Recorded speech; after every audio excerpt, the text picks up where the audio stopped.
Ladies and gentlemen, welcome back to another episode of the DropKick Podcast. And today we have a special guest with us, aka Darren Young, who's a former WWE superstar, and we just want to thank him for joining us. And he's also a former member of the Nexus, and he's a WWE Tag Team Champion, three-time champion. He's a former protege of Bob Backlund. He is the first openly gay WWE superstar. He's the most inspirational wrestler, voted by PWI in 2013. Yeah, so once again, we just really want to thank you for joining us here tonight. First off, I'd just like to start by asking you, how has quarantine been treating you? Well, first and foremost, thanks for having me on, guys. One of the things that I say to a lot of the interviewers is the word former is not in my vocabulary. Former sounds washed up. Former sounds like you're nobody, you're nothing. I like to call myself a WWE veteran because my journey started with them in 2003. Right. In 2003 to 2009, I was doing extra work with WWE, getting the door shut in my face so many times until I got signed with them in 2009. And then from 2009 to 2017, I was like a rock and roll superstar traveling all over the world. So I like to call myself a veteran because I've been with WWE for quite some time. But yeah, quarantine, it is what it is. The only thing that's keeping me sane are my god babies who are with me and doing my Rocky style workouts in the backyard. So I got to do what I got to do. I got to practice what I preach, and that's health is wealth. For sure. What's your mental state been like through this tough time, I'd be lying to you if I told you that it was great. But the one thing that's keeping me grounded is my workouts at home, staying in shape, being a big inspiration to my god babies, and also my social media. My social media is an open diary to the world. So anything I ever post always comes from the heart with the intent to inspire, motivate, and educate not only the youth, but anyone that follows me. You'll get people that say, oh, I need a break from social media. Well, that's not my case because I know every time my feet touch the ground every morning, I know someone's counting on me. And I don't post for the thousands that might hate on my social media. I post for that one person who is inspired, like you guys. Sure. That is absolutely respectable, and I think that's a great way to look at this because I feel like a lot of people, their mental state isn't the best during this time, and I feel like a lot of people are spending a lot of time on social media, and they think social media is the issue. It's the way you perceive it, I like to think. So, as you said, you've been doing your Rocky style workouts through quarantine. Could you elaborate on that, please? How have you been keeping in shape throughout self-quarantine? Well, I train 6 days a week. I don't have any weights, so I have my ab wheel. I do 600 squats a day. I have my jump rope. I do 15 minutes of jump roping, and I have my resistant bands that I can hit my chest, my back. Typically, Sundays are my Mondays, so I start my work week with the weights, the resistant bands on Sunday. So Sunday will be chest and back. Tuesday will be legs and either biceps or triceps. And then Wednesday will be shoulders and either biceps or triceps. I'll take Thursday off, and then I'll take Thursday off, and then I'll restart my week back up on Friday. All right. You talked about being a rock and roll rock star from being let go by WWE until now. So what have you been doing post WWE? Like any projects you've been working on? Yeah, I just before the pandemic, I was in New York. I did my first ever off-Broadway musical about marriage equality, and I had no singing, I had no dancing. I have a little bit of acting experience from WWE, but no singing, no dancing experience, and I'm 36. Right. At 26, I wouldn't have done a Broadway musical in New York because I would have thought it's gay, only gay people do that. It's too feminine to do off-Broadway musical.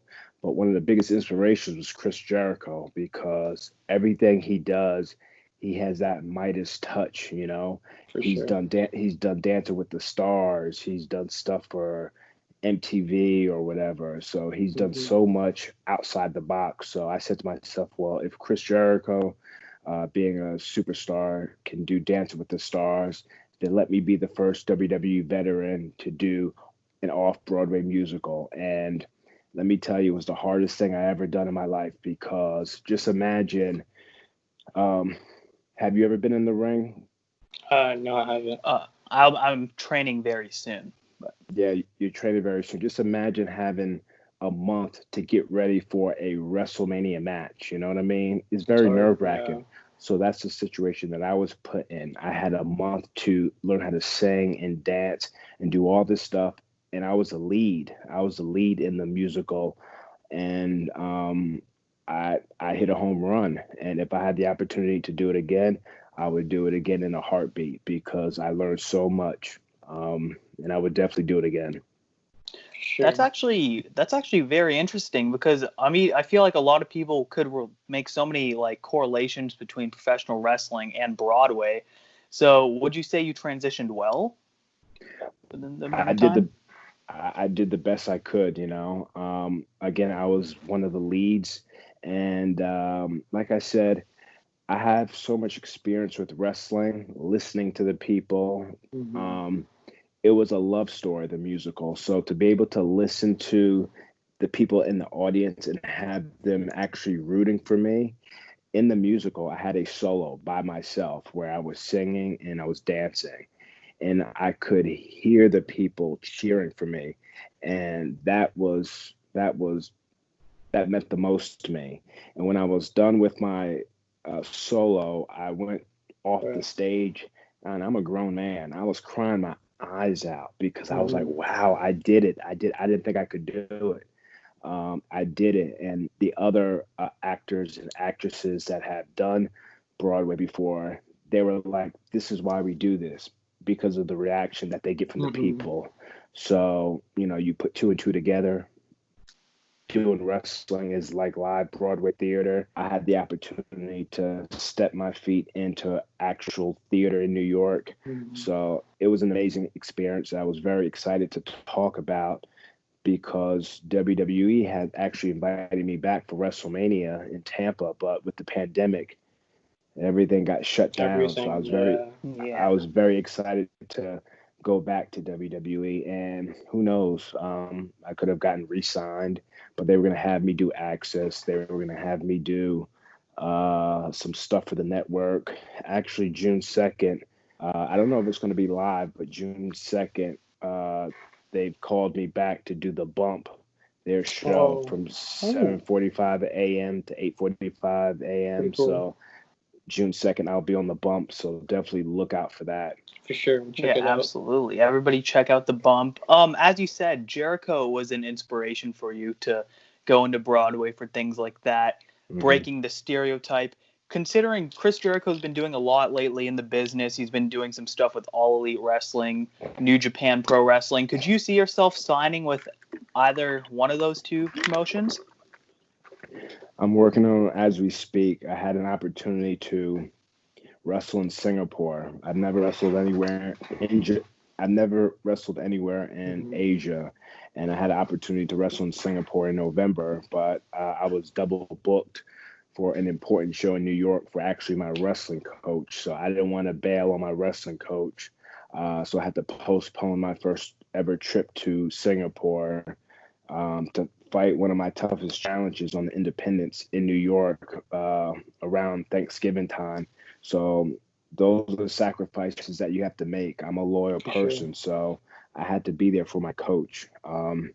But as we speak, I'm talking to New Japan, All Elite. I'm talking to them again as we speak. So one monkey don't stop no show, man. And I got to keep it moving.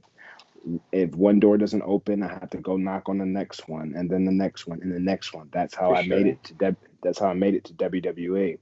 My journey with WWE didn't happen overnight. Like my tag team partner Titus O'Neil, he went from the football field to wrestling. Me, I was what they call a weekend warrior. From like early 2000s to 2009, I was scooping ice cream at Dairy Queen. I I was a manager. I was working for a wonderful Jewish family that were like my family, you know. So I had to Mm-hmm. do what I had to do to earn my money during the week so I could wrestle and do tryouts with WWE on the weekends. And like I said, with WWE, I got the door shut in my face so many times that May 4th, 2009, out of 75 guys and girls from all over the world in Tampa, Florida, I paid to do a tryout. Nowadays, guys don't have to pay to do a tryout.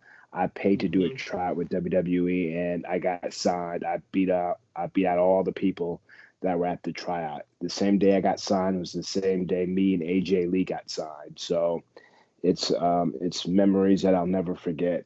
Sure. And I said with New Japan, the Rocky Ramiro, who books for New Japan, I said, "Hey man, whatever it takes. If I got to try out for New Japan," he said, "No, you don't need to try out." I said, "Whatever it takes, you know."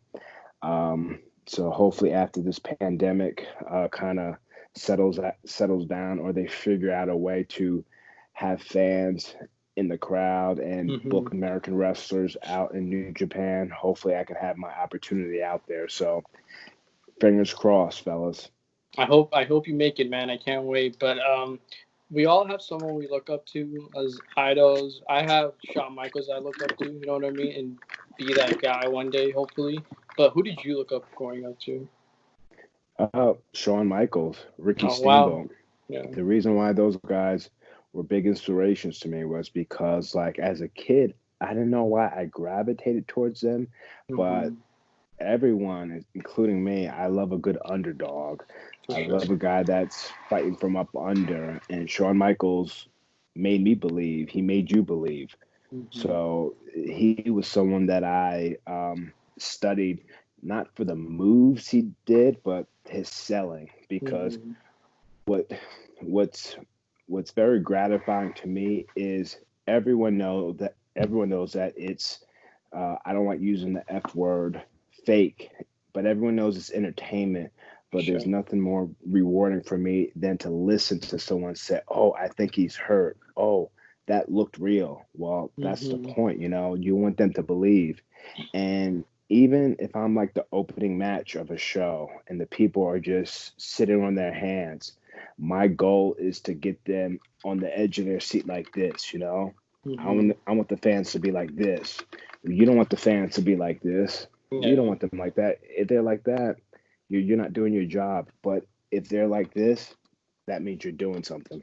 For sure. Yeah. You Yeah. just gotta hook that crowd in. And you just gotta work them. And did you watch that Matt Riddle match last night?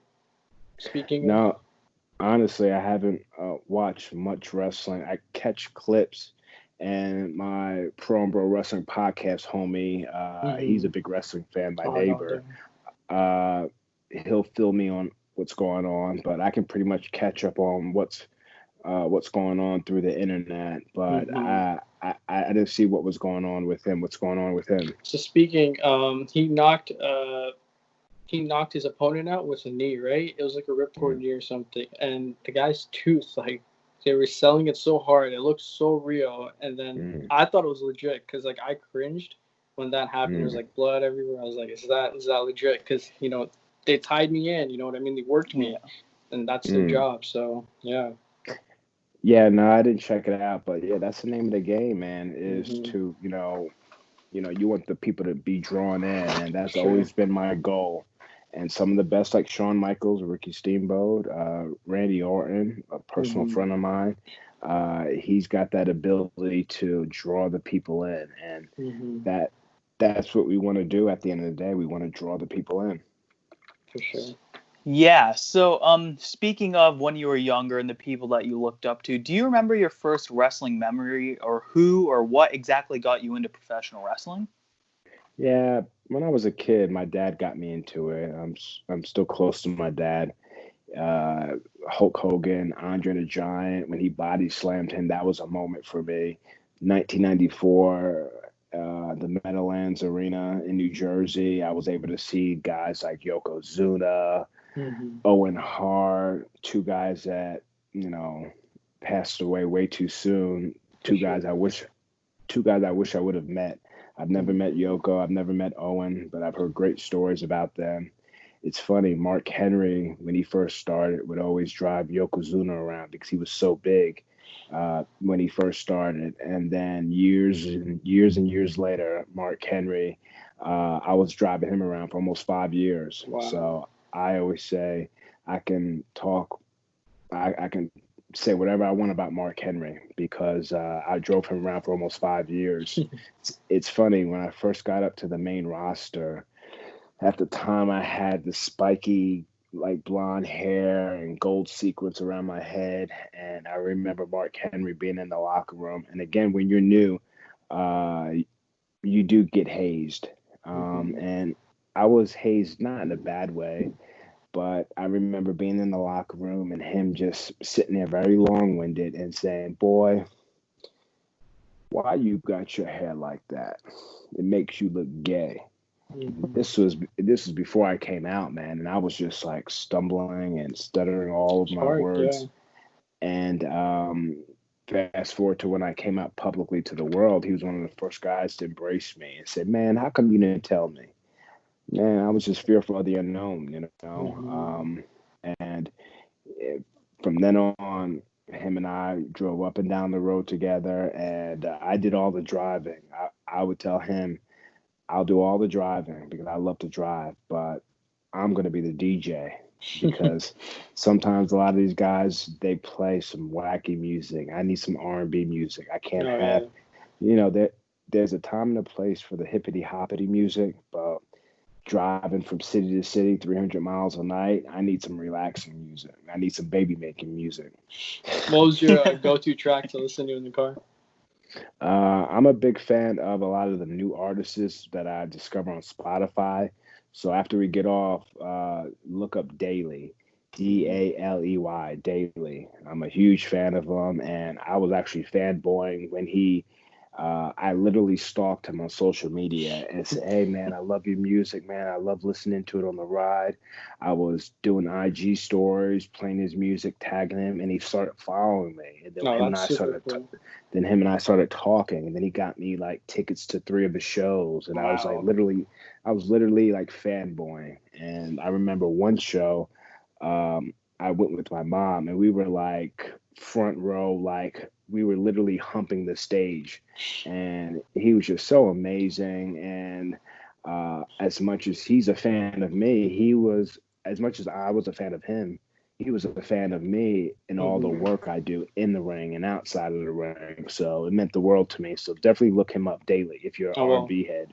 For sure. Speaking of moments, how's it being part of Nexus? Did you guys feel like you guys had a chip on your shoulders going in and out of matches and getting attacked by Cena and attacking Cena? But how's it like being part of that whole, like, I guess you can say, angle? It was so much fun, man. Like tomorrow morning on my Pro Wrestling Podcast, episode 49, I'm actually going to have Heath Slater on, Heath Miller. Oh, yeah, I saw that. And I've done 49 podcasts of my own, and I never laughed so hard in my life because everything he was bringing up was true. That stuff that we did, like from doing the Nexus stuff, from setting off fire alarms to hiding under bleachers, we were bad dudes, man, bad dudes. Out of all the Nexus members, all of them are great, but Heath Slater is like my heart, man. He's like my brother. He's the only wrestler that genuinely, he'll say to you, "Man, I love you, Freddie. I love you," and he really means that. It's not a joke. It really comes from his heart. He means well, so definitely check that out tomorrow when it drops. You can hear crazy stories about Heath and I, but it was a lot of fun. It was, we didn't know what was going to happen. We just showed up in Miami, Florida, where we debuted, and we just wreaked havoc. And Vince McMahon said, "You guys got to hit a home run or you're going to be fired." Meaning that we had to tear up everything. We had to beat up everyone. We had to tear up the ring. We had to cause havoc, and we did. It's just unfortunate we didn't get that W at SummerSlam. But, if this pandemic didn't happen, I think we would have had a reunion because it was 10 years It was 10 years. So if this pandemic didn't happen, Wow. we would have probably reunited, and we're not young boys anymore. We're veterans, like I said, Mhm. So we're older, we're wiser, we're more seasoned. When I was part of the Nexus, I was closeted. So I was hiding those inner blocks. Those inner blocks were Mhm. like holding me down, like, oh, I gotta deepen my voice. I gotta sound more masculine, like. But once I was able to come out to the world, I was able to get access to so much cool stuff, doing stuff with Mhm. Bob Backlund and just being myself. So just imagine if Nexus would have came back, and who knows what would have happened. But we were Sure. scheduled to come back for WrestleMania. But hey, man, like I This year's said, What? WrestleMania? yeah, this year's WrestleMania in Tampa. Whoa. Okay, Dude, this Yeah. is that's huge because we huge. earlier this week we actually had PJ Black, Justin Gabriel Hmm. on the show. Hmm. We asked him would he be open to a Nexus reunion. He told us something was in the works. I told him, I said, could we possibly see in New Japan a Nexus and Bullet Club type angle? He told me I almost hit the nail. He didn't tell me on exactly what, but PJ, PJ, I love PJ now, but back then I didn't really care for him, because he was the type of guy. If all three of us are riding in the car together, and Daniel's like, um, oh, I can't eat, McDonald's. Like if that's the only thing that's around, we have to eat that. Mhm. And if Daniel's like, oh, I can't eat that, we have to find something else. I'm like, brother, we have 300 miles, Yeah, you guys got a long way. yeah. you just got to go along with it. And also, I think at the time, or before or after, he was dating Kelly Kelly, and I always thought Kelly Kelly was such a beautiful girl. And something happened where they broke up, and I was just like a big brother. I was kind of like pissed at him, like, man, like, what the hell? She's such a Mhm. beautiful girl. But yeah, I love PJ now. We actually did a little mini Nexus reunion, me and Michael Tarver, for Chikara, probably a year ago or so. I So think I we saw had a that on little, YouTube. Yeah. yeah, we had a little mini reunion. So like I said, never say never. That's why I stay in shape and I stay ready. So I ain't got to get ready. Hey man, when you guys come back, I can't wait, man. It's gonna be great stuff.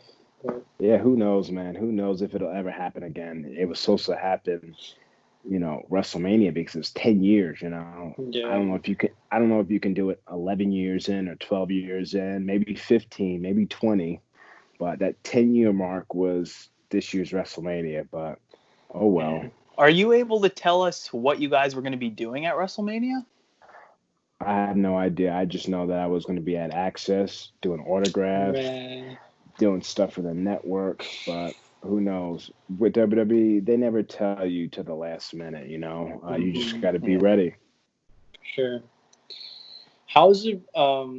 What do you think of the current landscape of pro wrestling? Do you think it has evolved as you grew up, and you know all of this knowledge now that you know? So, how do you think it's evolved? And as you grow older and wiser, you realize some things that you didn't know before, right? You talked about. So. Well, I think right now, currently, it's a great time to, when you're in the business, it's a good time to be in the business now, because Hmm. it's just not one entity. It's not just WWE. You have AEW, you have Impact, you have Sure. NWA, you have New Japan. So you have all these different outlets that you can watch. And don't get it twisted that, it's AEW versus WWE. Just watch it Just all and watch it. enjoy Yeah. it. You know what I mean? Just watch it all and enjoy it. AEW is doing things that WWE is mirroring. That's great. It is what it is, man. But I Hmm. enjoy watching it all. I'm a fan just like you are. I've been outside of the business. I've looked at the business on the outside. I've been in the business. Now I'm back on the outside. So Hmm. I've seen it all and I've done it all, and I still have a lot left in the tank. And who knows what'll happen in 2021 or whatever. But I always try to keep a positive mental outlook, but I always say that my fight is much more bigger in the ring. It's outside of the ring, fighting bigotry and hatred. So on top of the wrestling, I do a lot of speaking engagements all over the world about the damaging effects of bullying and sharing my story. And, you can cut promos in front of all types of crowds, but the true test I've realized for me is doing 45 minutes in front of 500 kids and holding their attention and being able to be a great storyteller. That's really the true test. If you could take 500 kids and have them be silent and listen to you and cheer when you need them to cheer, and have them be emotionally invested into what you're saying, and not have parents walk out when you touch upon being pro LGBTQ, that's an amazing feeling, man. It's home, man, for sure. Yeah, that's amazing feeling. And also being able to have my mom, who's also gay, she attends these speaking engagements with me, and she's like my personal photographer. So it's literally a tag team effort. Parents, after I'm done speaking, will come up to her and be like, "Oh, how do I handle my son or daughter being bullied or struggling with their sexuality?" There are many ways that you can handle it, but the one main way is to just love them unconditionally. You know what I mean? Because what's worse? What's worse? You tell me. Accepting that your son or daughter is gay, or accepting the fact that you had to bury them because they didn't accept the fact that they were gay. What's worse? You know what I mean? Absolutely. So speaking on mental health, because that is another part that we really enjoy elaborating on in this podcast. On the road with WWE, 300 days a year, many matches. You spend a lot of time from home. What's the mental health like on the road? Well, FaceTime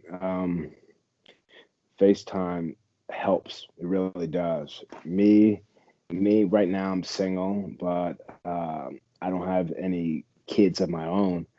But it's tough for guys that have kids and have families. So what happens, some guys get lonely on the road. So I think you know where I'm getting at. But FaceTime is so important, and thank God that we have it nowadays. Sure. I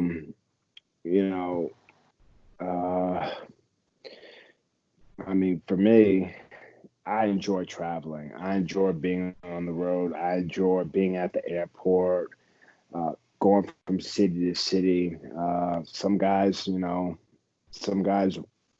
that downtime, But I'll be honest with you, it was getting rough when you have to fly out Christmas Eve or Christmas night.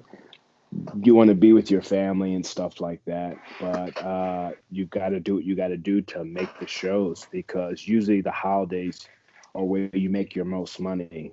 So you got to just suck it up and hit the town, So having a good mental attitude is very important in this business. But it is tough for some guys. I can be honest with you, it is tough, but like I said, FaceTime is where it's at. For sure. According to our research, you made your debut on the Indies in 2002. What have you noticed about the locker room's attitude? And have they stepped up, or what's their mindset at now than you look back at guys from the Attitude Era, since it was a different time period? So what's the difference now? Well, right now I'm a lot more easygoing, I think. I guess this year will be 19 years. I don't know how many years I've been doing this, but right now I'm easygoing. When I first started, I was a little bit of a hothead because not in a bad way, but let's say, Daniel, if your gear isn't clean, I'm going to let you know by like aggressively throwing you out of the ring, aggressively hitting you hard in safe places. But I'm going to be snug with my stuff, and I'm going to verbally say, make sure you wash your gear. So that's how it was when I first started in 2002. I started in West Patterson, New Jersey. Independent Wrestling Federation. The same school I went to was the same school Robert Stone, Robbie E. went to. So we were taught the right way. We were taught how to call in the ring. We were taught how to have tights and boots and be professional.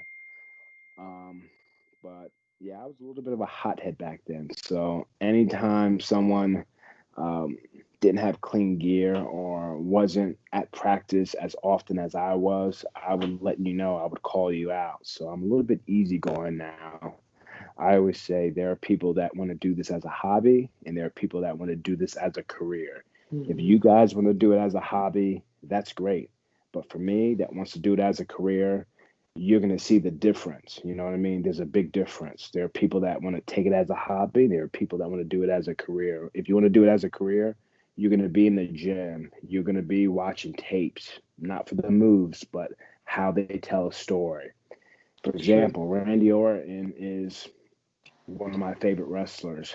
It's not the moves he does, it's the stuff he does in between. So me being back on independence, the minor league level, I say in my head that I'm the Black Randy Orton, meaning I'm going to work in a way where he's slow and methodical. You know, when you watch Main Event or Superstars, the shows that air before the live shows, the matches are very quick. I was doing those matches, 4 minute matches, 6 minute matches. They're so quick. Those matches, even though that they're shorter, they're more tiring. Being able to do like a 20-minute match, 25-minute match on the independents right now, I've had some of my best work. I've been able to work with Sean Spears, Fala Ba from TNA, Jake Atlas, who recently got signed. So since leaving WWE in 2017, I've had some of my best quality matches working like if I'm a Black Randy Orton, slow and methodical. Every punch means something. Every kick means something. Every headbutt means something. So the pacing for me is just so much better now. And, you know, when you have someone like Sean Spears, who I wrestled before the pandemic, after we're done with our match, you know, we talked about what we were going to do, but we're not like buddy or anything, but we've always been cordial to one another. The most gratifying thing someone can say, like Sean Spears, is when we come to the curtain, he says, "Man, I needed that," meaning that he's not getting the quality matches with other opponents, but when he got in the ring with me, he was like, "Wow, man, I needed that," and that meant the world to me. The respect of your peers is like, it's top tier. It's like it's top tier. When like someone like Dean Ambrose, when we were with WWE, when he comes up to you on a live event and said, "Oh man, I like how you did X, Y, and Z in the ring. You know, that looked pretty cool." For him to say that, and because he's a cool guy, but you know he's off on his own. You know, what you see in the ring is how he is backstage. You know, but for him to come up to me and say that means the world to me. Sure. Yeah, absolutely. Firsthand, I think I speak for a lot of children, or well, we're not children anymore. A lot of people from my generation, growing up when we were a lot younger and a lot more immature, there was a lot more stereotyping in the media. There's a lot of offensive things, and a lot of us grew up with closed-minded. A lot of us were ignorant towards LGBT community and things like that. But it took people like you in the media opening up. It took people in the media like Ellen DeGeneres, and it made us all better people. So I just want to say firsthand, thank you. You made me a better person. You made a lot of us less ignorant and more accepting. Listen, brother, I was ignorant too. I was one of those guys way before I came out. If someone says, if you guys say, "Oh, that's gay," I would agree with you and be like, "Oh yeah, that's gay." I would deepen my voice in promos. I was always a big fan of Shane Douglas, so I would always deepen my voice to sound more. I got to be careful because my family is sleeping. I don't want to wake them up, but I would deepen my voice to sound more masculine. I would be one of those those those closed-minded guys that was just fearful. I was just fearful. I don't want anyone to know. That's why I had girlfriends to hide all that stuff, you know. But when I finally came out, and at the time I didn't realize that my story was a big deal until, of all people, I just posted on my IG story. Of all people, Cher reached out to me on social media. The icon Cher. I hope you guys may be too young. How old are you guys? 18. 17. 18, 17. You guys know who Cher is? I'm gonna be honest. I do not. Well, you need to look her up. She's an icon. Cher, Cher. You know, I barely know who she is, but she's an icon in the music industry. And she contacted me on social media and said, because of her hearing my story, one of her wrestling friends who's a big wrestling fan came out to his family because of me. And it was that minute I realized that my story was a big deal. That's why I always say, don't die with the story, and you tell it. Absolutely. Like, honestly, like you said, using gay as an insult and all things like that. I feel like, especially a lot of us young men, we've done that in the past, but it takes people like you, especially in sports and the media, it makes us all better people. So we really appreciate that. But as we touch on the change that our generation is facing, like how we're opening up our closed minds and being more accepting, have you noticed this in the locker room? Because you've been in the game for a long time. Yeah, you know, everyone's always been cool to me. You have some favorites and not so favorites. You might have some people that might not want to lose to you because of who you are.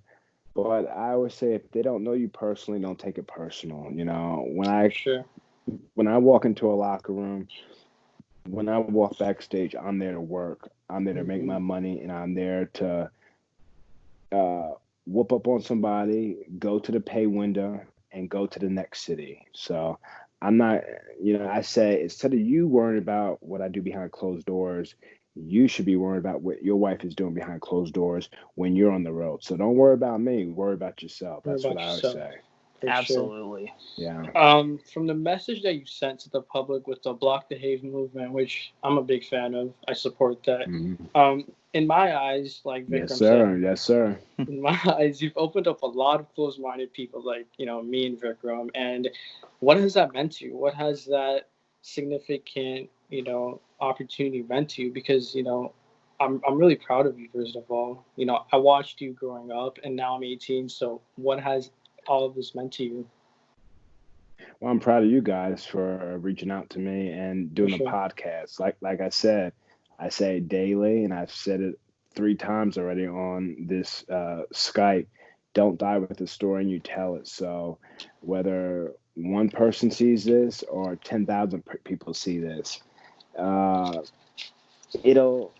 light bulb will pop on, you know, with somebody watching this, you know, and you guys are making moves with your podcast, your interviewing and stuff like that. So I believe in helping those under me succeed, because I didn't get to where I got by myself. I had to help, you know what I mean? So during this downtime, when people reach out to me to do, interview or a podcast, first have some common sense, you know, and then we can go from there. And you guys are bringing it, so you guys keep bringing it. But what the Block the Hate movement means to me is it's more than just an LGBTQ movement. You know, we talk about LGBTQ all the time. It's more than that. It started with me being the first openly gay WWE superstar, but it's a movement for anyone that gets bullied into silence. In this world, we all receive hate for various reasons, but in order to be strong and successful, you got to block the hate. As a kid growing up, I was overweight. I had a speech impediment where I would stutter a lot, but I didn't let those disabilities hold me down from achieving my dreams. In my high school yearbook, the last sentence in my high school yearbook, it said, "WWF, here I come." And look at me, you know what I mean? People say, "Oh, I wish you were in WWE. I wish you would have been a tag team champion longer." I did it. Whether I was champion 1 time, 5 times, 10 times, I did it, and I'm very proud of it. And it's in the record book, so to speak. For sure.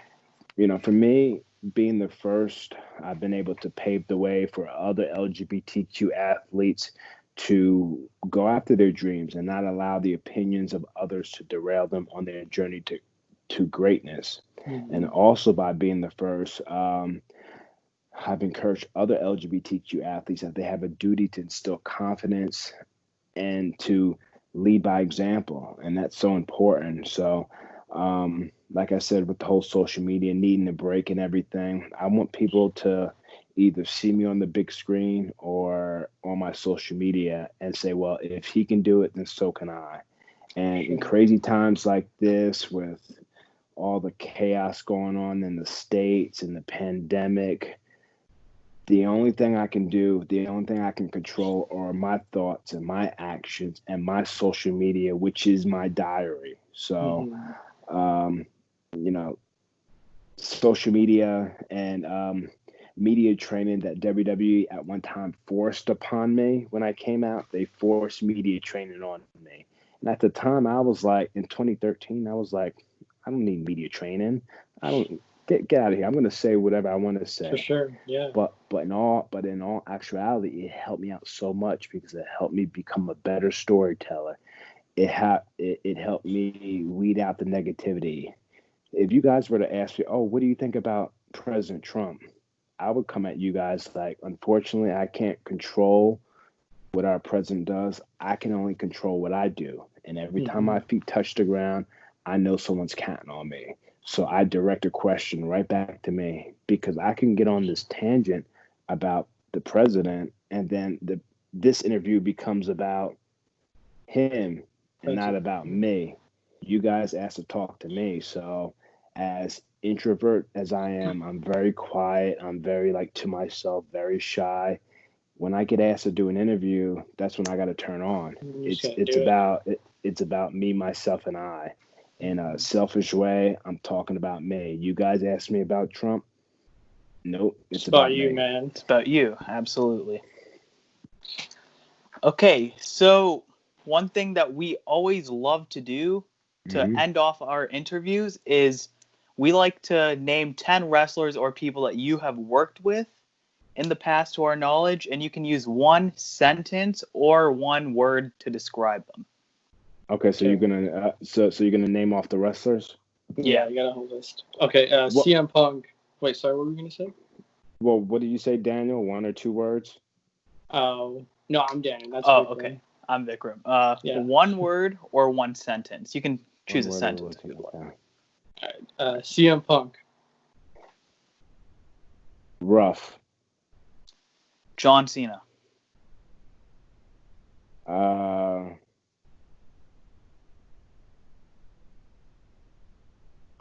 Hard worker. Triple H.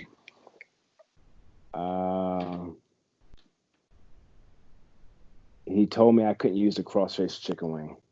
I heard about that story. I heard about that too. Yeah. Daniel Bryan. Yes. Titus O'Neil. My brother. Justin Gabriel, PJ Black. Metrosexual. Bob Backlund. Nuts. Vince McMahon.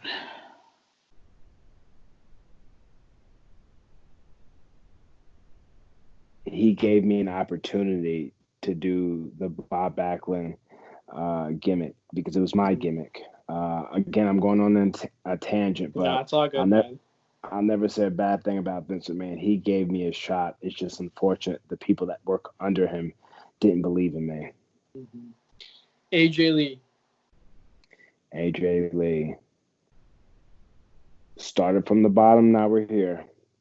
And finally, Natalya. My heart, my soul, my everything. The hardest working women's wrestler on the roster. I've heard a lot of great things about her. Yes. We thank you so much for joining us and giving us the opportunity to have you on our podcast. You are very courageous. You are very inspirational. and you are a very good pro wrestler, so we really appreciate your time. No, thank you guys. You keep doing your thing anytime. Really, keep doing your thing, man. It takes a lot of courage and it takes a lot of work to do these interviews and to reach out to people, but keep reaching out to people. You got me and Gabriel. Who's next? We got TJP coming up this weekend. TJP? TJ Perkins. Okay. TJ Perkins. Yeah, I need to reach out to him. Yeah, he's been on my list to do the podcast, and he said he would. I got to reach out to him as well. Cool. That's good, man. Where can we find you on Twitter, Instagram, and do you have any merchandise that you'd like to link below? Oh, Twitter and Instagram at Real Fred Ross, my government name, not Darren Young, my government name. RealFredRossser, and my Pro and Bro Wrestling podcast is Pro and Bro Wrestling. And support the movement. BlockTheHate.com is where it's at. And I'm all about Block the Hate, saluting the great fellas. So, Arnold said Nutella over peanut butter. He told me to say that to you, but. When did you talk to him? We started just talking this past Wednesday. 2 days ago, yeah. He followed me, so yeah. Oh yeah, what? You reached out to him or what? Yeah, we talked about things, and he's a pretty cool guy. Yeah. Oh, that's my bro, man. I love him, man. Like, he's the reason why I do the podcast every week. He's like my therapist, man. We do the podcast every week. We hang out whenever we can. We're gonna go live tomorrow, 7:45 a.m. No, we're gonna go live 7:20 a.m. Pacific time, talking about the upcoming podcast that we did with Heath Slater and whatever else is going on in the wrestling world. So, yeah, that's my therapist. If it wasn't for him, I don't know where I'd be. I'd be lost without him. For sure. Well, we want to thank you for, taking your time, and I'm sorry again, I didn't know the time zone thing, but yeah. Thanks, man.